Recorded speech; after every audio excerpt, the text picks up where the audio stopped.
अगर आप पाकिस्तान में रहते हैं तो कमोबेश पिछले 20 सालों से एक नाम आप जरूर सुनते आ रहे होंगे और वो नाम है डॉक्टर आफिया सिद्दीकी का। और आज जब हम ये गुफ्तगू कर रहे हैं तो ये नाम आपको हर न्यूज़ बुलेटिन में सुनने को मिल रहा होगा। अब हम ये तो नहीं कह सकते कि डॉक्टर आफिया सिद्दीकी पिछले 20 सालों से डिफरेंट न्यूज़ बुलेटिन में रही हैं, लेकिन जब भी किसी इंडिविजुअल ने या किसी पार्टी ने इनको कार्ड के तौर पर इस्तेमाल किया है या इनके हक में आवाज़ उठाने की कोशिश की है तो हमें मेन स्ट्रीम के ऊपर मीडिया के ऊपर इनका नाम सुनने को और देखने को मिलता है। अब दरअसल इस दफा सेनेटर मुश्ताक जो कि जमात इस्लामी से ताल्लुक रखते हैं वो डॉक्टर आफिया सिद्दीकी की बहन डॉक्टर फौजिया सिद्दीकी को उनसे मिलवाने के लिए अमेरिका पहुंचते हैं पूरे 20 साल के बाद। और इस 20 साल के बाद ये मुलाकात उनकी 3 हिस्सों में 2.5 घंटे की रहती है। तो बहरहाल हमारा मुद्दा उनकी मुलाकात के ऊपर नहीं है, इस केस को देखते हैं क्योंकि आज तक इस केस के ऊपर कोई भी प्रॉपर एविडेंस के साथ कमेंट्री नहीं दी गई। और एक बुक है जो आपको रेकमेंड कर देता हूँ, डॉक्टर आफिया अनहर्ट के नाम से। दाऊद गजनवी साहब हैं पाकिस्तानी राइटर जिन्होंने फैक्ट से भरी चीजें इस किताब के अंदर लिखी हुई हैं। अब इस केस के अंदर एक मेजॉरिटी है जो कि आफिया सिद्दीकी को बिल्कुल ही इनोसेंट मानती है और एक माइनॉरिटी तबका है जो कि आफिया सिद्दीकी को इस सारे मामले के ऊपर गिल्टी फील करता है। लेकिन आइए देखते हैं इन फैक्ट्स को देखने के बाद हमें क्या मालूम होता है।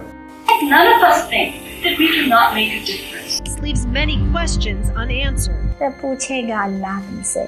जैसे जिनकी कोई सजा सुना दी गई है।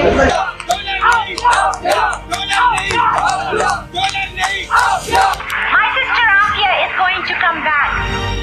तो पहली बात तो आपको ये पता होनी चाहिए कि डॉक्टर आफिया सिद्दीकी एक हाईली क्वालिफाइड पर्सन है और उन्होंने MIT जो कि दुनिया की टॉप लेवल यूनिवर्सिटी समझी जाती है वहां से अपनी न्यूरो साइंस में डिग्री ली है और बाद में इसी के अंदर उन्होंने PhD भी की है। और जो उनकी बहन डॉक्टर फौजिया सिद्दीकी हैं वो भी हाईली क्वालिफाइड है, हार्वर्ड से ग्रेजुएट है। आगे चल के अगर हम उनकी उम्र की बात करें तो उनकी उम्र इस वक्त 51 साल है, यानी कि 51 ईयर्स ओल्ड, और 2003 से वो मिसिंग है। अब इसमें भी दो चीजें हैं, 2003 से 8 तक 2 केसेस यहाँ पर हमारे सामने हैं।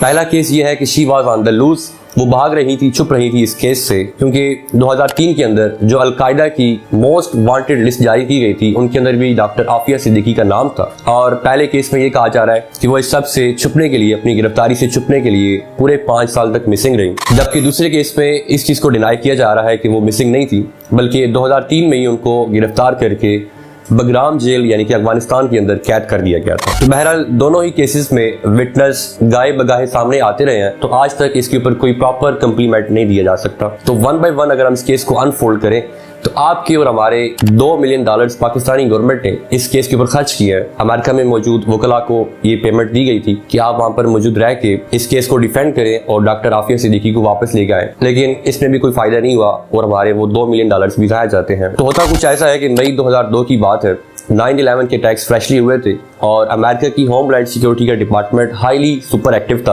और एक चीज को सिक्योरिटाइज किया जा रहा था कि दोबारा ऐसा कोई वाकया पेश ना आए। और इसी दौरान डॉक्टर आफिया सिद्दीकी और उनके हस्बैंड एक शॉपिंग करते हैं जिस शॉपिंग की पेमेंट होती है कुल मिला के $10,000। और अगर हम बात करें उस शॉपिंग के अंदर चीजों की तो वहां पर body armour, night vision goggles और कुछ ऐसी किताबें जिनके अंदर एक्सप्लोजिव बनाने के लिए या बम वगैरह की तैयारी के लिए कंटेंट्स लिखे हुए थे। तो बहरहाल इस शॉपिंग के अंदर ये सारी चीजें ऐसी थी कि जो कि सारी की सारी अथॉरिटीज की जानिब से क्वेश्चनेबल थी और इस शॉपिंग के बाद अथॉरिटीज इसके खिलाफ एक्शन लेती हैं और इन्वेस्टिगेशन के लिए पहुंचती हैं इनके घर पे और उनसे सवाल किया जाता है कि आपने क्यों इस तरह की नोयत की शॉपिंग की है। अब जवाबन उनकी फैमिली से ये जवाब आता है कि हमें कैंपिंग, हंटिंग का यानी कि शिकार का काफी शौक है, तो उस हवाले से हमने इसकी शॉपिंग की हुई है सारी। तो अथॉरिटीज कोई खासा जवाब नहीं देती और कहती हैं कि ठीक है, but you have to stay in connection basically, और अंडर वॉच ही रहते हैं वो लोग इस वाकया के बाद, क्योंकि इस एक्टिविटी ने एक रेड फ्लैग खड़ा कर दिया था अथॉरिटीज के लिए। अब जहां पर आपको बताते चले कि मुशर्रफ साहब की रिजीम के अंदर 4000 लोग यानी कि 4000 पाकिस्तानीज अमेरिका के कहने के ऊपर ही अमेरिका को हवाले कर दिए गए थे और जिसके अंदर सस्पेक्ट किया जाता है कि डॉक्टर आफिया सिद्दीकी का नाम भी हो सकता है अगर तो इस वाकया को देखा जाए कि उनको इस्लामाबाद से उठाया गया था। अब अगर एक लम्हे को इस पॉइंट ऑफ व्यू को भी सामने रखा जाए कि डॉक्टर आफिया सिद्दीकी किसी मिस्टीरियस एक्टिविटी में शामिल थे, तो जवाबन जो बिहेवियर था अमेरिकन अथॉरिटीज का उसको भी वो आज तक जस्टिफाई नहीं कर पाए। अब उसकी वजह क्या है? कहानी ये बनाई गई कि जब अमेरिकन फौजी वहां पर पहुंचते हैं अफगानिस्तान में डॉक्टर आफिया सिद्दीकी को कस्टडी में लेने के लिए, तो वहां जमीन के ऊपर कुछ गन्स पड़ी थी और डॉक्टर आफिया सिद्दीकी ने अथॉरिटीज को देखते ही उन गनों को उठा लिया और उनके ऊपर फायर किया अपने आप को बचाने के लिए।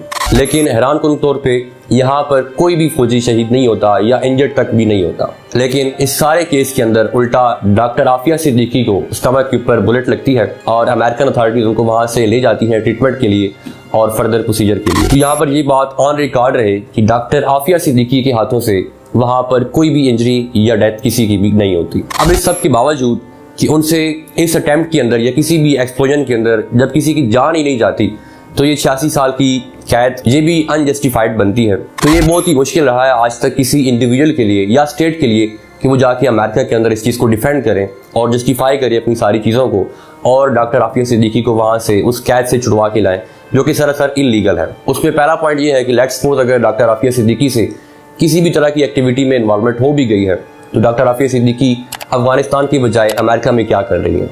This is what we all should at least condemn कि उनके साथ जो इनह्यूमन ट्रीटमेंट किया जा रहा है या उनके ऊपर जो भी सारा जुल्म किया जा रहा है वो सारा रुकना चाहिए। अब इस सारे मामले के ऊपर एक अमेरिकन जर्नलिस्ट है डकलिन वॉच, जिनकी इस सारे मामले के ऊपर काफी फैक्चुअल रिसर्च है, मगर उस रिसर्च को बिल्कुल ही ठुकरा रही है, उस चीज से बिल्कुल ही इनकार कर रही है डॉक्टर आफिया सिद्दीकी की फैमिली। तो बहरहाल ये जो 86 साल की कैद है विदाउट किलिंग एनीवन, ये बिल्कुल भी नहीं बनती। और दूसरी चीज ये है कि ट्रायल वहां होना चाहिए जहां पर क्राइम हुआ है, यानी कि अफगानिस्तान के अंदर इस सारे प्रोसीजर को लेकर चलना चाहिए। तीसरी चीज ये कि तमाम फैमिली मेंबर्स की भी बयानात को भी काउंट किया जाए। और चौथी चीज ये कि उनके अपने बच्चे भी गायब हैं, यानी कि डॉक्टर आफिया सिद्दीकी के बच्चे भी गायब हैं, वो कहां पर है, उनकी स्टेटमेंट क्यों नहीं रिकॉर्ड की जाती है, जो कि आप 20s में होंगे। तो इन सब फैक्ट्स के बाद आप लोगों को भी अंदाजा हो जाना चाहिए कि ये डॉक्टर आफिया सिद्दीकी का केस मजहबी केस से ज्यादा इंसानी हकूक का केस है, और जितने भी इंसानी हकूक हैं उनकी तकरीम होनी चाहिए। उम्मीद करते हैं आपको हमारी ये वीडियो भी पसंद आई होगी। आने वाली नेक्स्ट वीडियो में मिलते हैं। Catch you later.